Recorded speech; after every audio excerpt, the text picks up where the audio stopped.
Je vous propose un petit refrain d'action de grâce, peut-être de vous lever pour changer un peu de position. Et ensemble, nous voulons rendre grâce au Seigneur pour ce qu'il nous donne et continue de nous donner. Laudate omnes gentes, laudate Dominum, laudate omnes gentes, laudate Dominum, laudate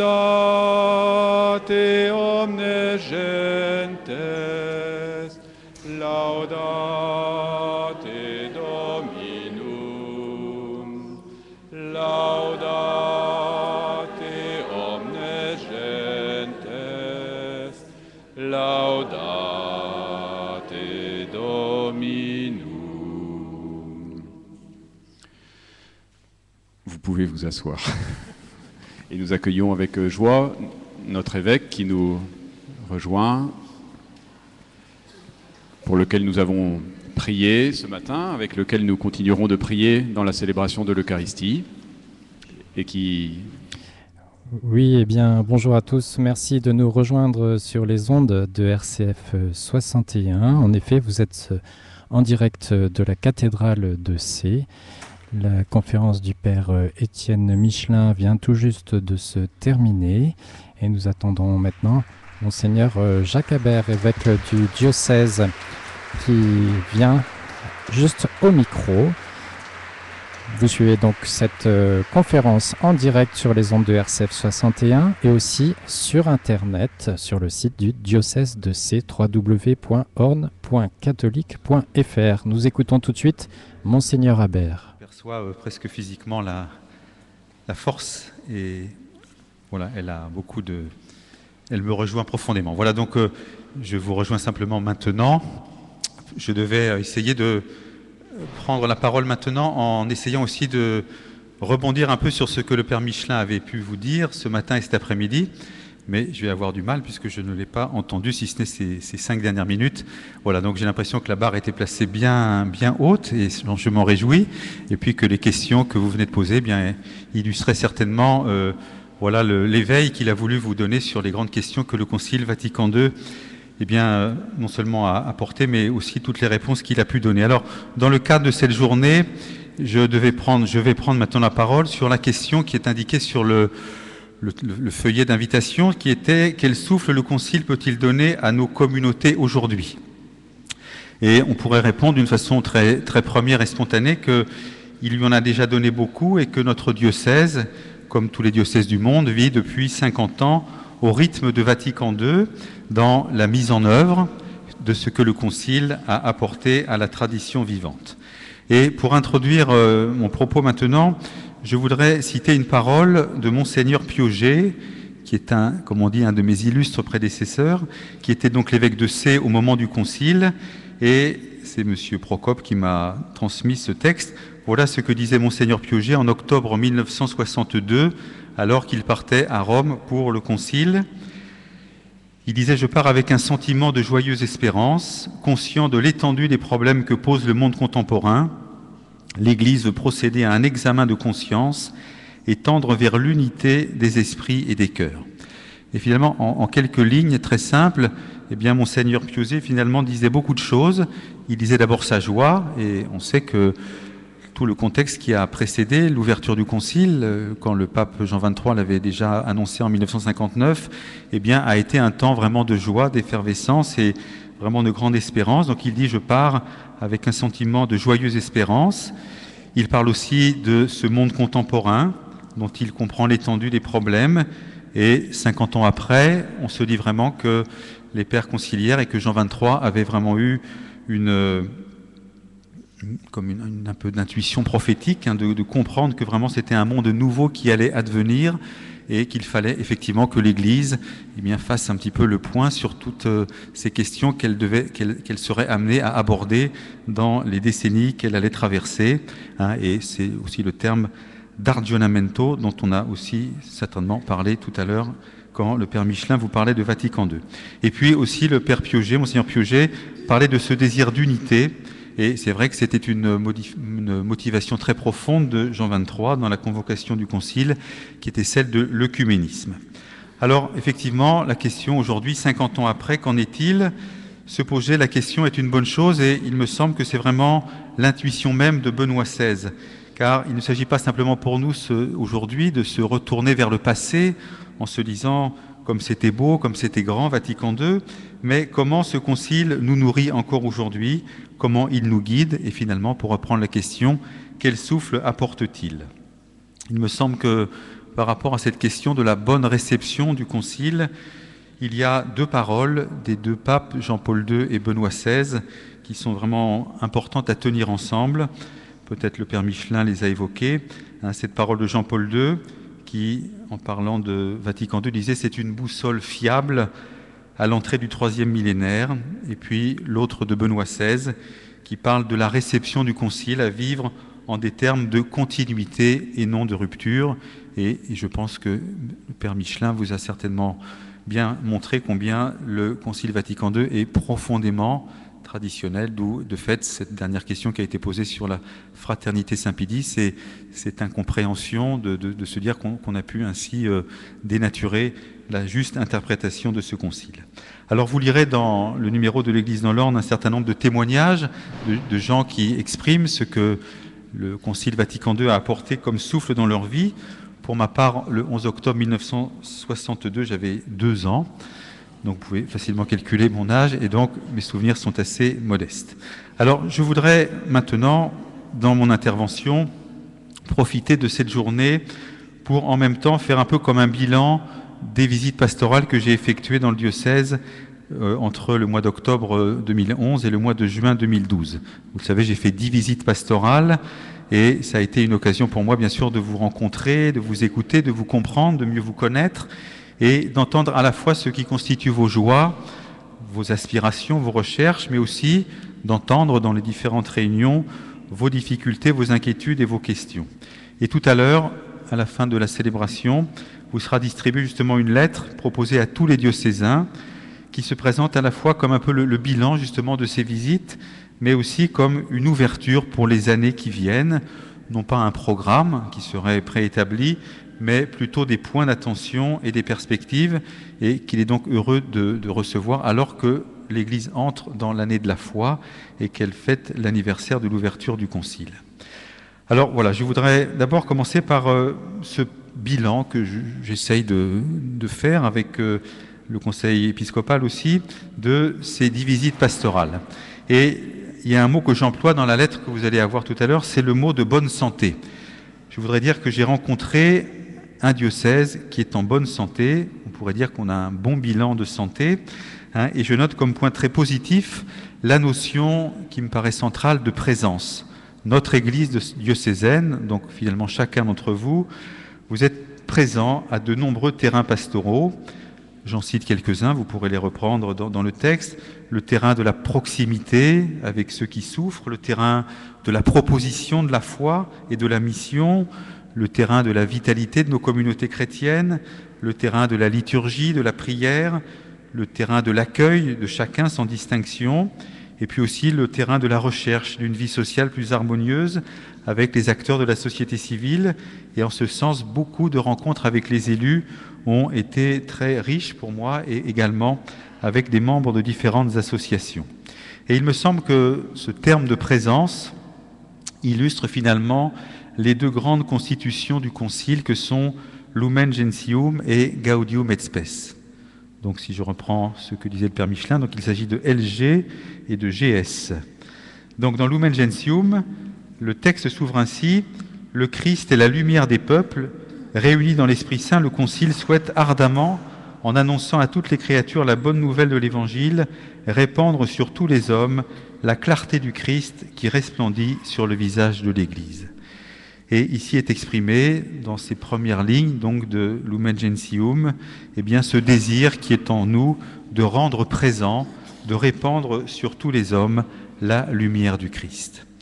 Et ensuite, on va vers l'autre texte qui est Gaudium et Spes, qui commence également par des paroles très fortes: les joies et les espoirs, les tristesses et les angoisses des hommes de ce temps, des pauvres surtout, et de tous ceux qui souffrent, sont aussi les joies et les espoirs, les tristesses et les angoisses des disciples du Christ.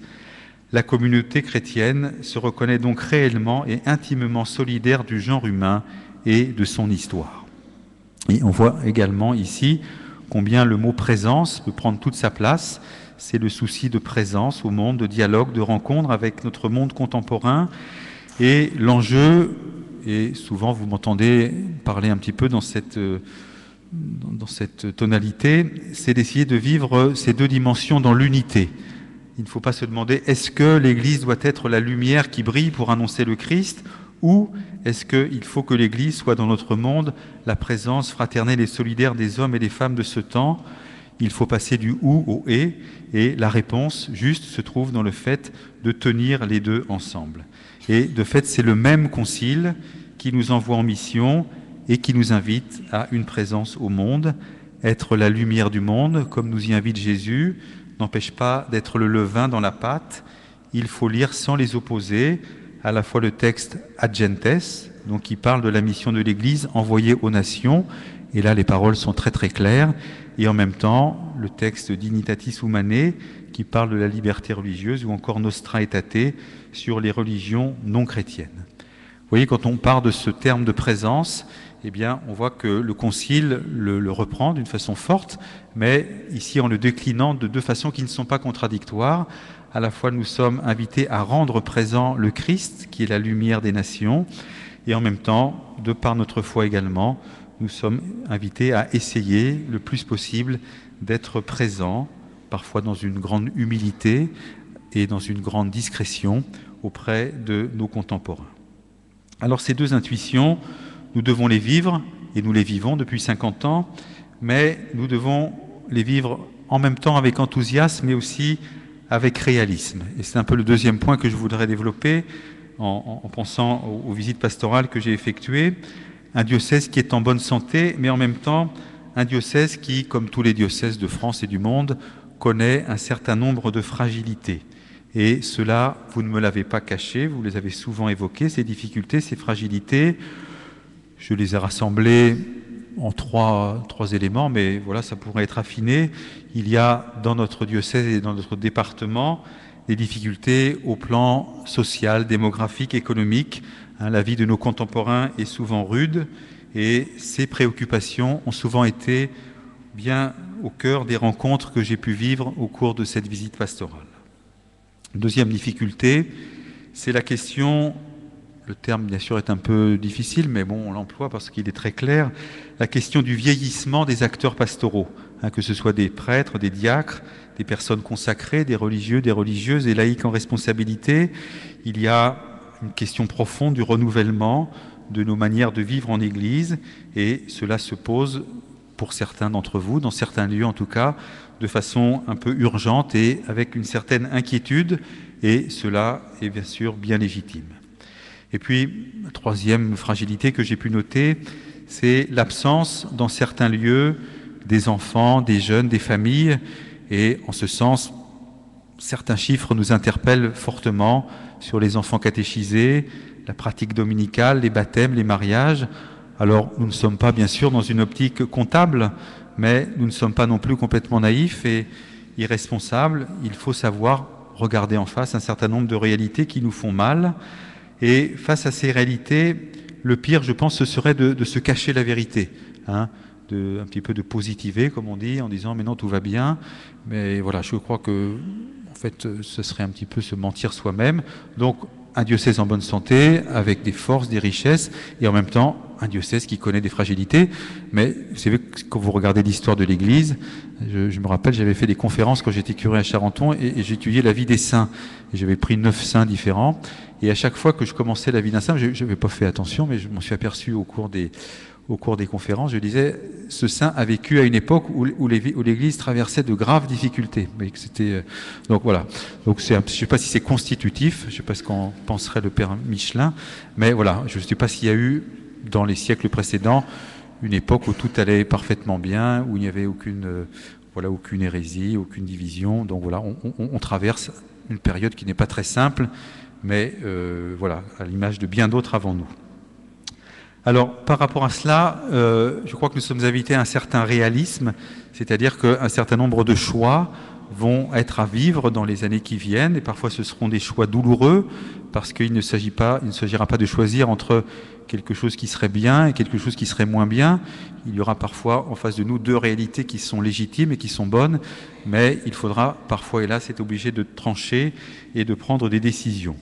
Et en même temps, nous sommes invités à prendre des initiatives et à faire preuve d'inventivité.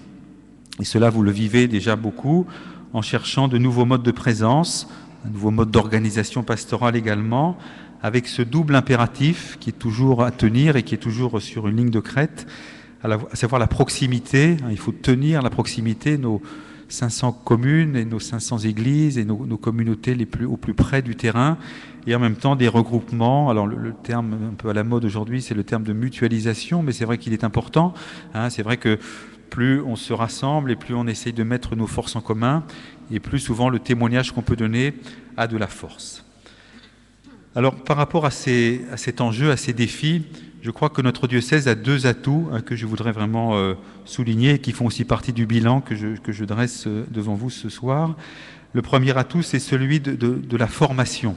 Il y a eu un travail depuis des années et des années très important de la formation, et dès le début de mon arrivée, ça m'a toujours beaucoup impressionné de voir qu'une journée, une après-midi de formation pouvait rassembler des fois presque une bonne centaine de personnes et non seulement les personnes venaient, mais en plus elles étaient heureuses d'être là, de se retrouver, et en recevaient un grand bénéfice.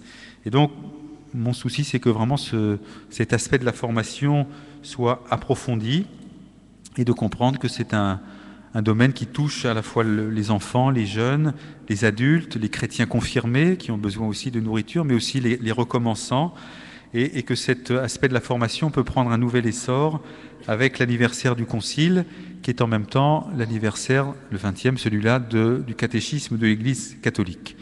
Tout à l'heure, le Père Michelin en parlait.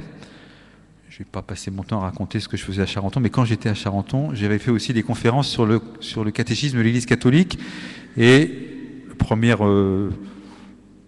sentiment des paroissiens, c'était de dire, bon voilà, ça va pas forcément être passionnant. Je ne dis pas qu'ils ont été passionnés, mais en tout cas, ça les a beaucoup intéressés, et beaucoup, après, ont acheté ce catéchisme.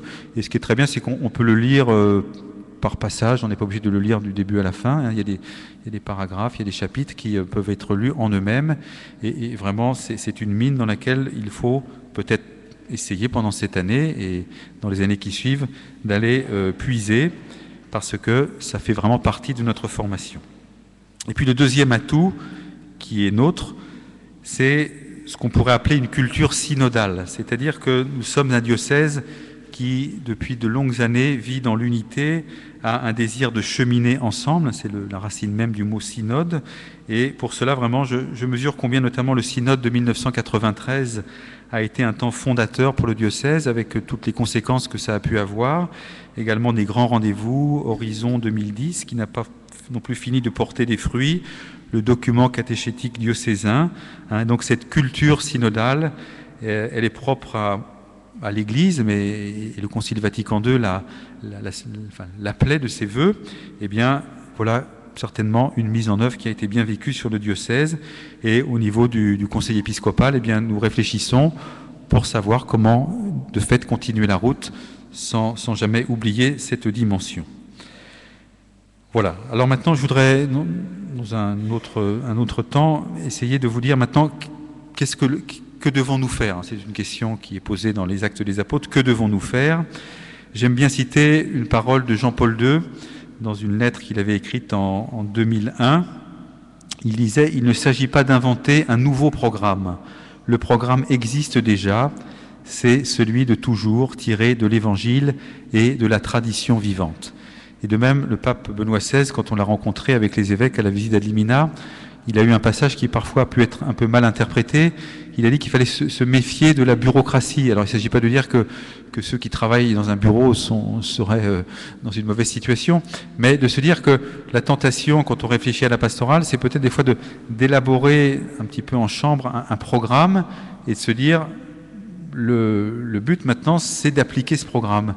Or, Jean-Paul II le disait, il n'y a pas à inventer un nouveau programme, parce que le programme, c'est celui de l'Évangile et c'est celui de la tradition vivante.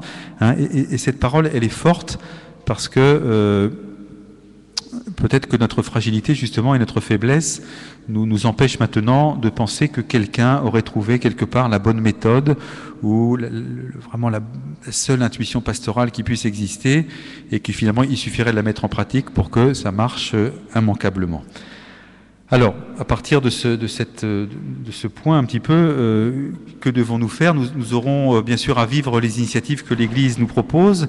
Hein, alors, on est assez gâtés en ce moment, puisqu'il y a l'année de la foi qui s'est ouverte avant-hier. Il y a la célébration de l'ouverture du concile. Vous avez vu dans le petit dossier qui vous a été donné une feuille de couleur jaune qui vous montre un certain nombre de rendez-vous pour des temps de conférences, de formation, de partage, de rencontres en groupe.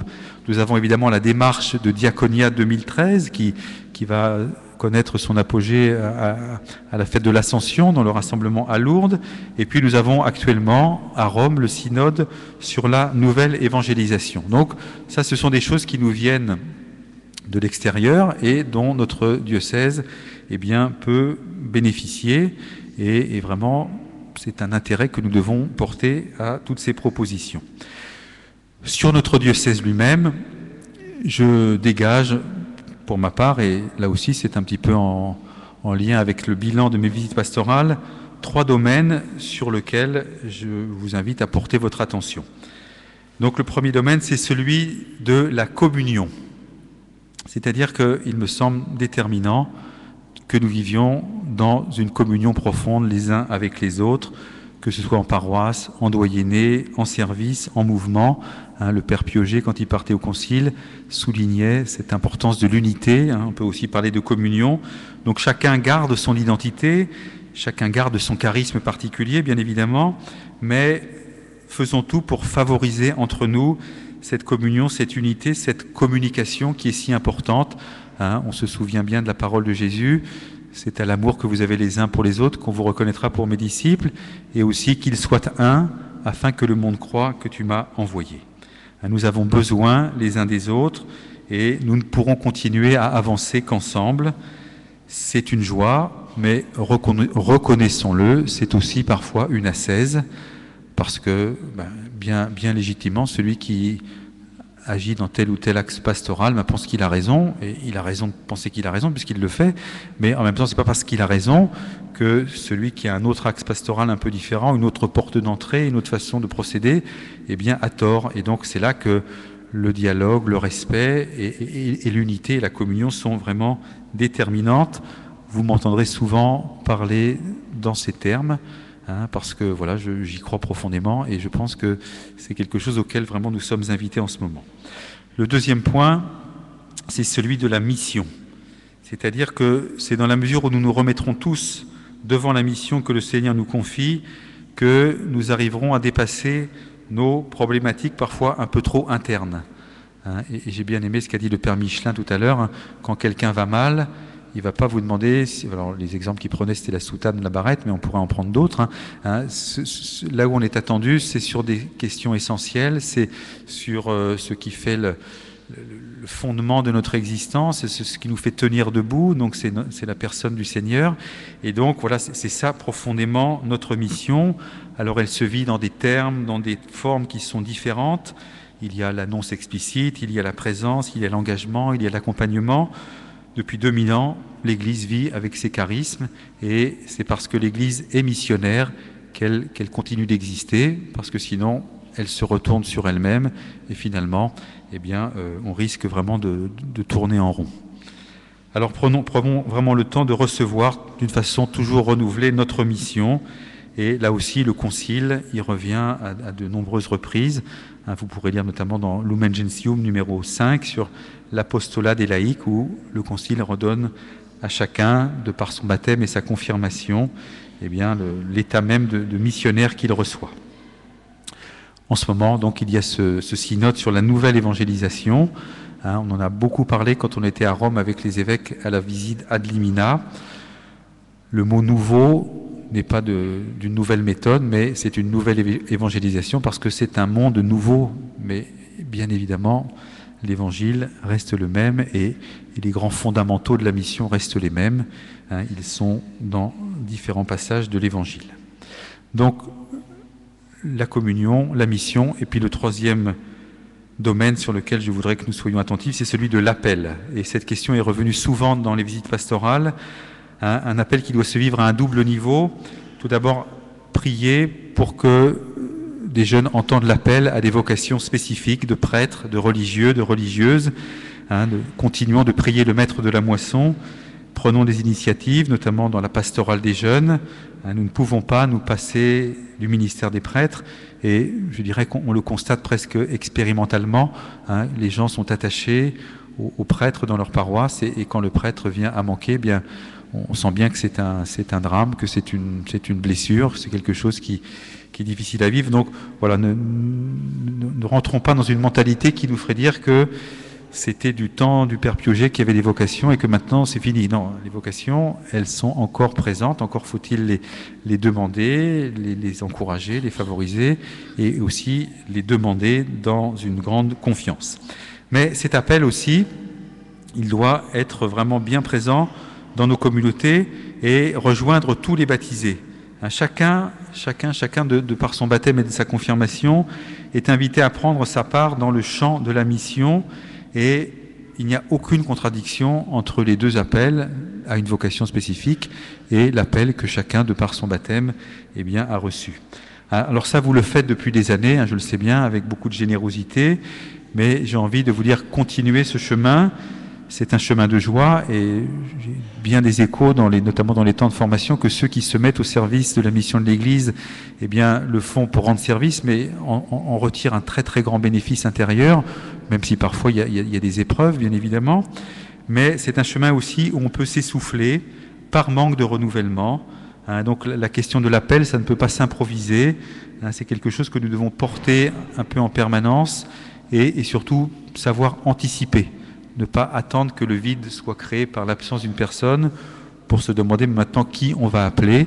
Alors je sais bien que c'est souvent comme ça parce que c'est un petit peu les circonstances qui nous y poussent, mais il faut vraiment dans toutes vos rencontres avoir cette question de l'appel et aussi la porter dans la prière. Voilà, c'est quelques éléments de réflexion que je voulais vous partager. Donc vous en retrouverez un petit peu l'ossature dans cette lettre que vous allez recevoir tout à l'heure. Nous entrons donc avec l'Église universelle aujourd'hui dans notre diocèse dans l'année de la foi. Dans cette année, il me semble qu'une des caractéristiques de la parole du pape Benoît XVI, c'est celle de l'enthousiasme, la joie et l'enthousiasme de la rencontre avec le Christ. C'est cela qui doit nous guider. Je dirais que c'est là que nous sommes attendus par nos contemporains, prendre la mesure vraiment de ce que signifie pour nous croire, espérer, aimer.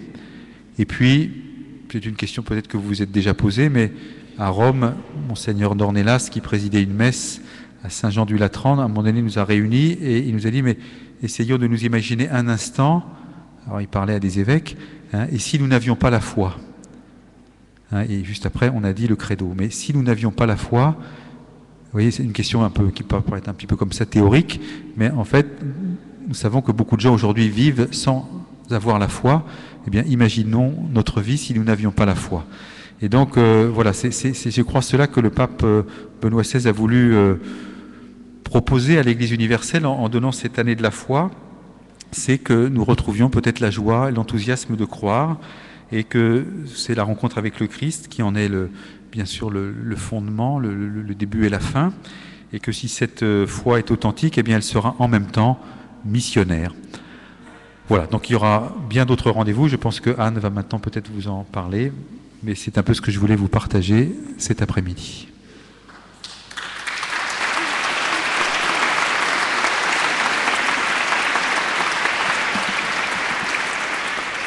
Et voilà donc pour l'intervention de Monseigneur Jacques Habert. Et on écoute Anne de Gouville. Vous avez eu dans votre dossier un feuillet qui pour la plupart des personnes doit être jaune, mais il y en a pour lesquels il est blanc. Mais le contenu est le même. Donc, si vous voulez bien... Je rappelle que vous êtes en direct de la cathédrale de C pour fêter le 50e anniversaire de l'ouverture du Concile Vatican II, également l'entrée dans l'année de la foi, année de la foi venue par l'Église universelle. Vous suivez donc ce direct sur les ondes de RCF 61 et également en vidéo directe sur Internet. Donc si vous avez Internet, eh bien, il suffit de vous connecter sur le site du diocèse www.orne.catholique.fr ou encore sur www.directcatholiqueenunmot.fr. Les stands ont pu peut-être prendre des tracts. Ceux qui n'ont pas pu y aller, eh bien, vous en trouverez encore à la sortie. Si vous n'en trouvez pas, eh bien, vous découpez le petit papillon qui est en bas à la dernière page pour demander plus de renseignements sur telle ou telle proposition. Donc la première proposition, le parcours avec le Je crois en Dieu, c'est un parcours sous forme de 3 rencontres AC avec un travail intercalaire localement, là où vous habitez, soit tout seul, soit, ce qui est encore mieux, c'est en groupe pour pouvoir échanger, c'est toujours plus riche. Donc voilà, un parcours tout simple. Certains ont peut-être connu le parcours du credo chrétien en responsabilité ecclésiale dans l'Orne. C'était sur 2 ans, c'était plus long. Là, voilà, c'est une formule, légère pour cette année de la foi. Également, les journées de récollection. Oui, journée de récollection. Je prends un groupe de 3 journées, pour tous les acteurs pastoraux. 3 lieux, c'est la Trappe et un lieu dans le Bocage. C'est marqué Bagnoles, mais ce ne sera pas Bagnoles. La fermeture de la maison de Pérou nous pose des problèmes, mais on verra. 3 lieux, 3 intervenants, Monseigneur Habert, le Père Jacques Roger et le frère Claude Boquillon, frère missionnaire des campagnes. 3 dates, lundi 10 décembre, samedi 16 février, mardi 19 mars. Vous pouvez choisir ou la date, ou le lieu, ou l'intervenant qui vous intéresse. Et puis, une journée pour les laïcs en mission ecclésiale, mais ceux qui sont concernés recevront une invitation, mais ils peuvent déjà noter lundi 18 février à C. Lire l'évangile de Luc, on vous propose donc de vous mettre à la suite du Jésus de Saint Luc, de vivre un itinéraire, de pouvoir le rencontrer en lisant l'évangile de Luc, mais cette fois-ci, j'allais dire de A à Z, c'est-à-dire de ne pas se contenter des extraits du dimanche. Donc une proposition d'une lecture guidée à l'aide d'un document que vous pouvez trouver en vente là à l'entrée de la cathédrale, et aussi des propositions vous sont faites dans différents lieux du diocèse pour essayer de voir comment rejoindre un groupe ou constituer un groupe. C'est toujours plus intéressant de pouvoir travailler ensemble.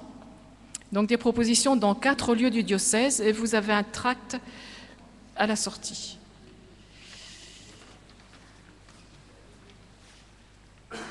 Découvrir le chemin de la foi avec le Concile Vatican II. Cette année, on ouvre une série de 4 années, je pense. Et cette année, le choix qui a été fait, c'est autour de la Constitution, l'Église dans le monde de ce temps, Gaudium et Spes. Alors, un petit mot d'explication. Il y a soit une proposition AC, une proposition diocésaine, vous en avez les dates, 17 novembre, 16 février, ou alors dans les doyennés ou interparoisses ou paroisses qui le demanderont, et l'intervenant, c'est le Père Claude Boitard. Comment est conçue cette découverte de la Constitution, l'Église dans le monde de ce temps? 2 rencontres assumées par l'intervenant, la présentation de la Constitution et puis les textes, ce qu'ils disent de l'homme, de la communauté humaine, de l'Église dans son rapport au monde, et un travail intercalaire. Voilà, mais le choix, la question a été posée dans les doyennés ou les interparoisses. Ils voient avec le Père Claude Boitard pour fixer une date s'ils sont intéressés. Ou si dans votre doyenné, il n'y a pas de proposition, eh bien, vous pouvez venir le 17 novembre et 16 février à C. Et l'année prochaine, ce sera une autre constitution, etc.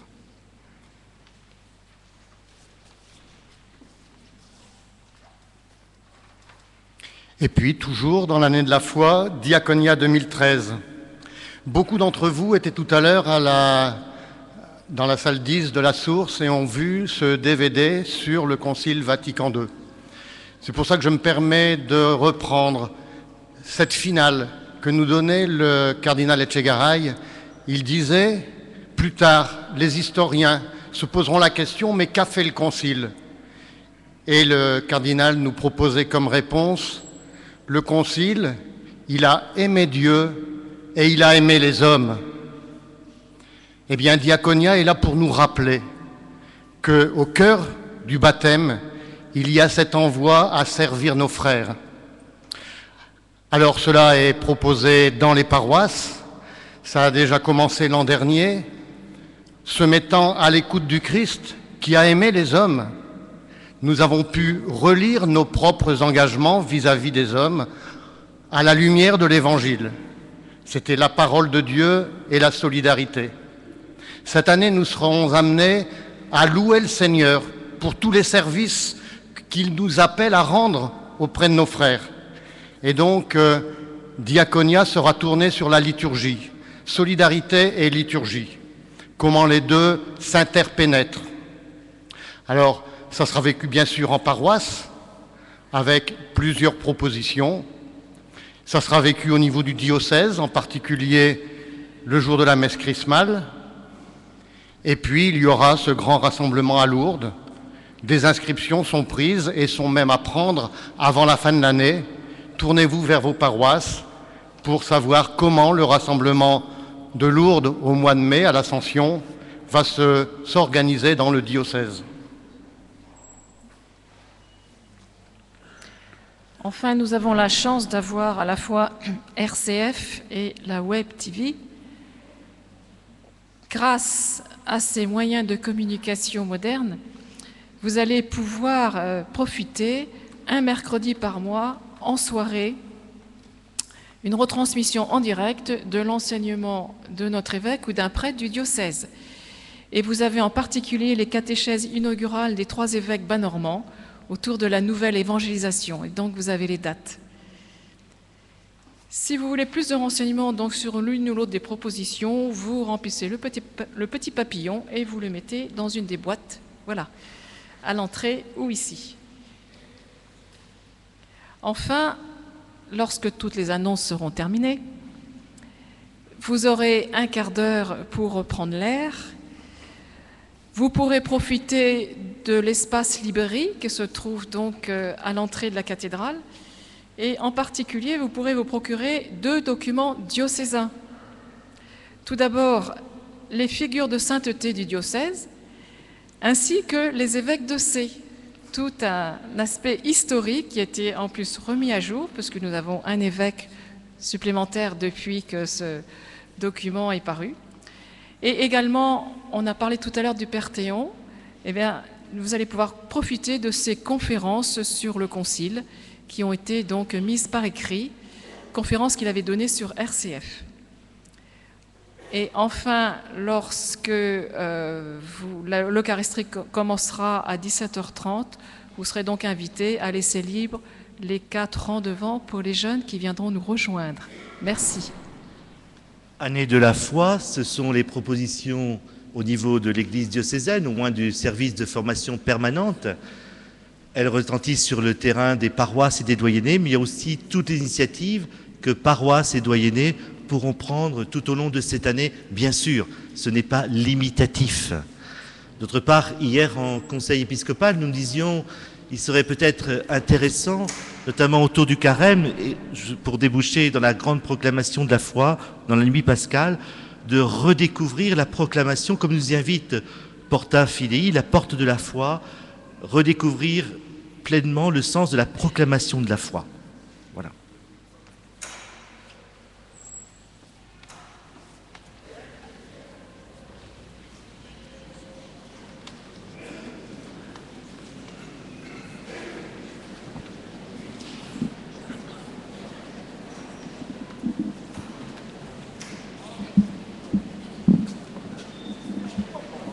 Voilà, donc vous venez d'entendre ces annonces faites à la fois par Anne de Gouville, du service de formation permanente du diocèse de C, par le père Philippe Potier, vicaire épiscopal, par un diacre, Pierre Delcourt, investi notamment dans le projet Diaconia 2013, Et puis vous venez d'entendre cette annonce des soirées de la foi en direct sur les ondes de RCF 61 et en vidéo directe sur le site internet du diocèse de C, www.orne.catholique.fr, comme vous le vivez en ce moment même, ce grand rendez-vous de l'église diocésaine pour le diocèse de C, les catholiques de l'Orne en Basse-Normandie. Nous nous retrouvons dans un instant, toujours en direct de la cathédrale de C pour la messe qui est le point culminant de cette journée anniversaire et de cette entrée dans l'année de la foi. Xavier, je vous laisse donc nous faire écouter un petit peu de musique en écoutant donc 17h30, l'heure du début de la messe, puisque les diocésains réunis ici prennent un petit temps de pause. À tout de suite donc.